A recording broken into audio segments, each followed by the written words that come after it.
آله وأصحابه ومن والاه أما بعد ঐতিহ্যবাহী পাকবাজাতান মুজিবিয়া সুন্নিয়া হাফিজা মাদ্রাসা এতিমখানা কর্তৃক আয়োজিত আজকের এই অনুষ্ঠান, বিশেষ করে আমাদের প্রাক্তন ভাইয়েরা সহ ওনাদের মিলন মেলা এবং পাগড়ি প্রদান অনুষ্ঠান, এই অনুষ্ঠানের সম্মানিত সভাপতি এবং দোয়াগীর ঐতিহ্যবাহী ঘনিয়া সাইদিয়া দরবার শরীফের আলা হযরত পীর সাহেব কেবলা, আল্লাহ ওনার হায়াতের মধ্যে বারাকা দান করুক।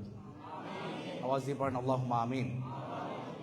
এবং উপস্থিত থাকার কথা, আশা করি এখনো আসবেন ইনশাআল্লাহ। এই কমপ্লেক্সের সম্মানিত যিনি সেক্রেটারি মহোদয়, এই এলাকার প্রাণপুরুষ, যার অসংখ্য অগণিত খেদমত আছে এই প্রতিষ্ঠানের জন্য, এই এলাকার জন্য, আমাদের সম্মানিত কমিশনার সাহেব, চেয়ারম্যান সাহেব, আল্লাহ ওনাকেও কবুল করুক। সকলে পড়ি আল্লাহুম্মা আমিন। উপস্থিত আছেন ঘনিয়া সাইদিয়া দরবার শরীফের শাহজাদা হুজুর, আল্লাহ ওনার হায়াতের মধ্যে বারাকা দান করুক। এবং আমাদের অনেক ভাইয়েরা, বিশেষ করে এই মসজিদের সম্মানিত সাবেক খতিব মহোদয়, আমাদের সাদেক হুজুর সহ আমাদের অনেক প্রাণের ভাইয়েরা, মহাব্বতের ভাইয়েরা, অনেক নাম নিতে গেলে সময় লাগবে, সংক্ষিপ্ত করছি। এবং বিশেষ করে এই এলাকার যারা আছেন, যারা প্রতিনিয়ত প্রতি মুহূর্ত এই মাদ্রাসাকে সবকিছুর চাইতে ভালোবাসেন, আলহামদুলিল্লাহ। নিজের জানমাল তো আছে, আল্লাহর মহাব্বত, আল্লাহ রসুলের মহাব্বত আছে, তারপরে যেই জায়গাটাকে স্থান দেন আমাদের এই মাদ্রাসা, আলহামদুলিল্লাহ। আমরা অনেক জায়গায় ঘুরি, কিন্তু এরকম ভাবে মানুষ পাওয়া দুষ্কর। তো আল্লাহ আপনাদের সকলকে কবুল করুক। সকলে পড়ি আল্লাহুম্মা আমিন। আর বিশেষ করে এই মাদ্রাসায় জানার অক্লান্ত পরিশ্রম আছে, যিনি ছাত্রদেরকে গড়ার মতো গড়ান। তো মানুষ খেয়ে ফেলে, কিন্তু যখন মা মুরগিকে সবল দিতে আসে, বাচ্চাদেরকে আগে সেভ করে। কি হবার হবে সেটা দেখার পরের বিষয়, কিন্তু আগে বাচ্চাদেরকে সেভ করতে হবে। আলহামদুলিল্লাহ, আমরা তেমন একজন হুজুর পেয়েছি এই মাদ্রাসা, আমাদের ইব্রাহিম ভাই, আল্লাহ ওনার হায়াতের মধ্যে বারাকা দান করুন। মোস্তফা আছে, তারাই বুঝবে, যাদের দিলে নাই তারা বুঝবে না, ফিল করতে পারবে না। তো এই জন্য দোয়া করি, উনি যে বাগান সাজিয়েছেন, আল্লাহ যেন এই উসিলা ওনাকে কবুল করে নেন। এবং বিশেষ করে আমাদের যে ছাত্র ভাইয়েরা আজকে এখানে উপস্থিত হয়েছে, যাদের উদ্দেশ্যে আজকে আয়োজন, এক একজন এক এক রকম ফুলের গ্রাম।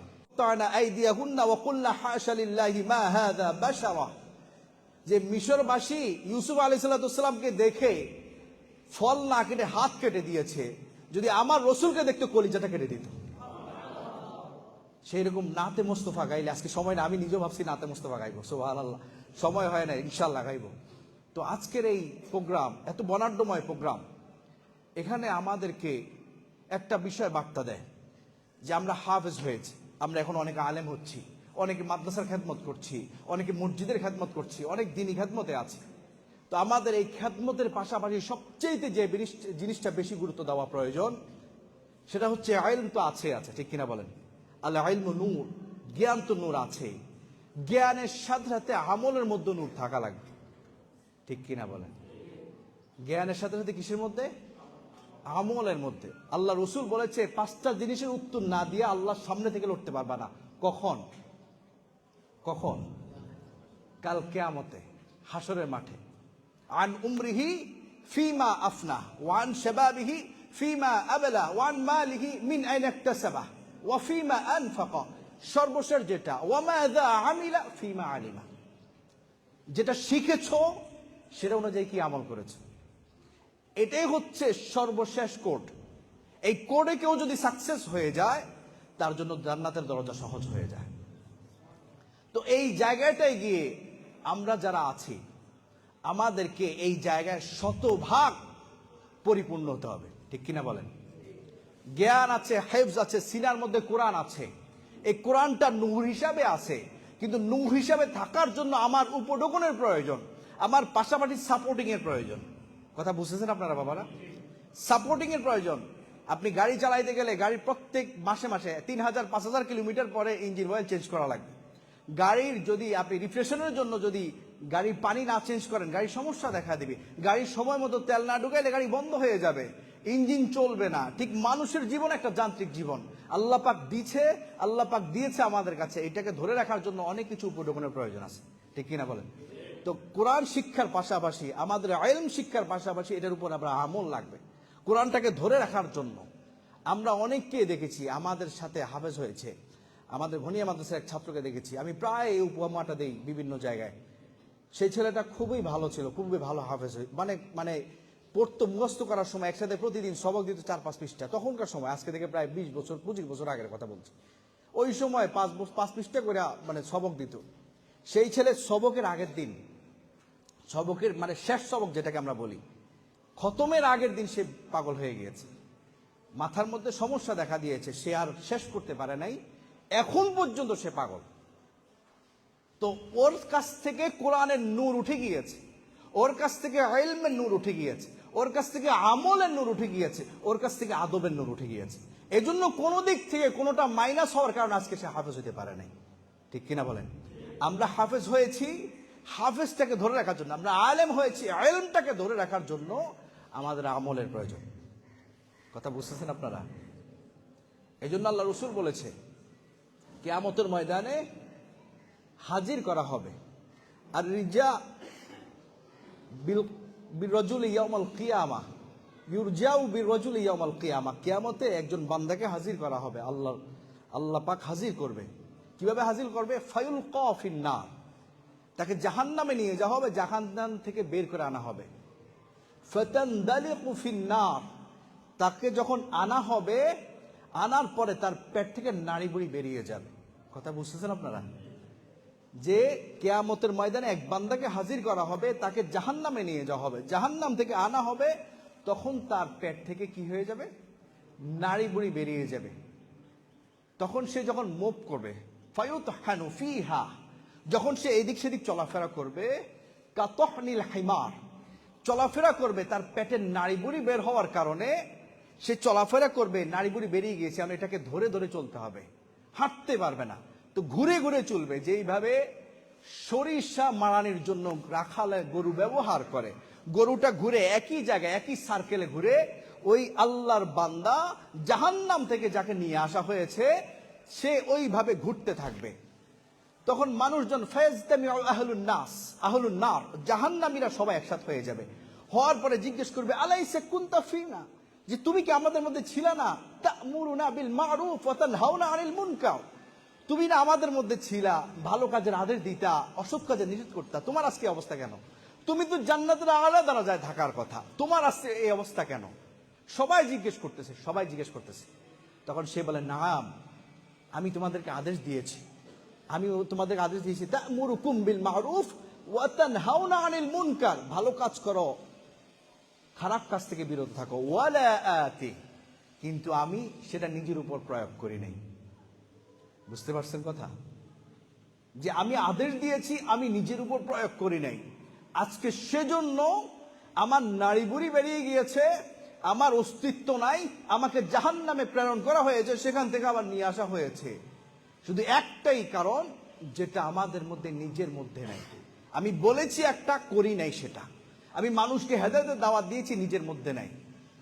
তো আমরা সেজন্য যাই করি না কেন, যাই বলি না কেন, আপনারা এক এক দিন এই মাদ্রাসা, এরকম শতরত মাদ্রাসা আপনাদের দ্বারা হবে ইনশাআল্লাহ। ঠিক কিনা বলেন? আমরা আশাবাদী, আমাদের এই পাক পাঞ্জাতন মাদ্রাসার ফুটন্ত ফুলেরা যেখানে যাবে সেখানে নূর বইয়ে দিবে ইনশাআল্লাহ। প্রথমত আল্লাহর পক্ষ থেকে বিশেষ বার্তা পৌঁছাইয়া দিবে, দ্বিতীয়ত যেখানেই যাবে ইশকে মুস্তাফা পয়দা করে দিবে ইনশাআল্লাহ।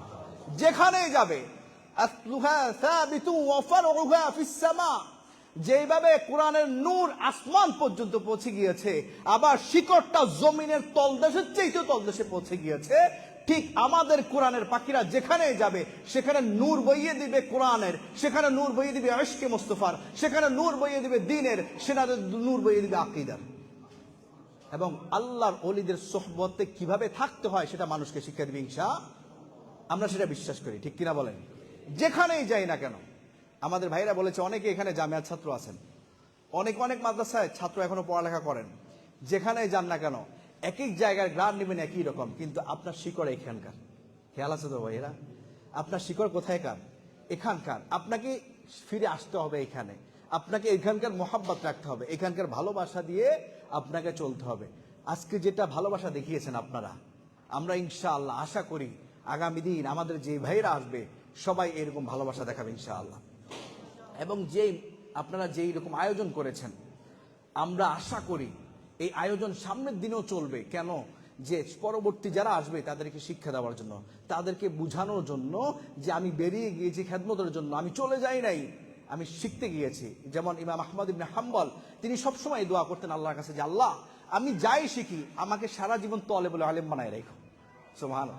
মানে আমি সারা জীবন শিখতে চাই, আমি শিখতে চাই, আমি শিক্ষক হইতে চাই না, আমি শিখার মধ্যে থাকতে চাই। তো যেখানেই যাবেন ফিরে আসবেন, এখানে থাকবেন তো ইনশাআল্লাহ সবাই। যে মহাব্বত আপনারা দেখিয়েছেন আমরা ইনশাআল্লাহ আশা করি আপনারা থাকবেন। কোনোদিন আপনাদের থেকে আমরা দূরে যাব না, আপনারাও আমাদের থেকে দূরে যাবেন না। এবং ইব্রাহিম ভাই যেই আপনাদের মধ্যে যে সোবরটা দিয়ে দিয়েছে, আপনাদের মধ্যে যে নূরটা ঢুকাই দিয়েছে, আমরা ইনশাআল্লাহ বিশ্বাস করি কিয়ামত পর্যন্ত সেটা থাকবে। কারণ এইরকম হাজার জন হয় না, এইরকম শিক্ষকও হয় না, ঠিক কিনা? এইরকম হাজার শিক্ষক হয় না। হাফেজ অনেক আছে, অনেক হাজার হাজার ছাত্র বানানো হাফেজ আছে, হাজার হাজার ছাত্র বানানো হাফেজ আছে, ওস্তাদ আছে, কিন্তু এইরকম আদববান বানানো, আশিকের রসুল বানানো হাতে গোনা কয়েকজন। আল্লাহ যেন ইব্রাহিম ভাইয়ের হায়াতের মধ্যে বারাকা দান করে, আল্লাহ যেন আপনাদেরকে মাদ্রাসার জন্য কবুল করে নেয়, এবং আমরাও যেন সবসময় আপনাদের পাশে থাকতে পারি।